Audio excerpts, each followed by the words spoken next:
বৈরী আবহাওয়াকে অতিক্রম করে এই সমাবেশে উপস্থিত হওয়ার জন্য লালমাই উপজেলা যুব দলের পক্ষ থেকে আপনাদেরকে আন্তরিক অভিনন্দন ও শুভেচ্ছা জানাচ্ছি।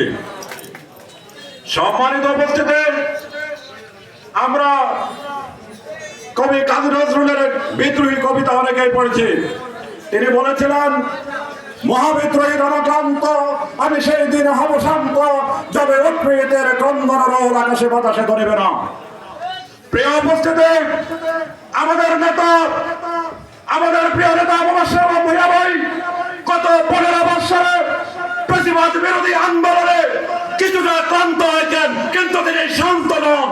আগামীতে এই আসনকে, এই এলাকার মানুষকে, এই এলাকার মানুষের ভালোবাসাকে সাথে নিয়ে এই এলাকার মানুষকে চাঁদাবাজ মুক্ত, সন্ত্রাস মুক্ত একটি সুন্দর সমাজ করে দিয়ে এই আসনকে বাংলাদেশের গণমানুষের নেতা, জাতীয়তাবাদী দলের ভারপ্রাপ্ত চেয়ারম্যান জনাব তারেক রহমানের হাতে এই আসনকে তুলে দিয়ে তখনই তিনি শান্ত হবেন। সম্মানিত উপস্থিতি, আমরা আজকে এখানে যারা উপস্থিত হয়েছেন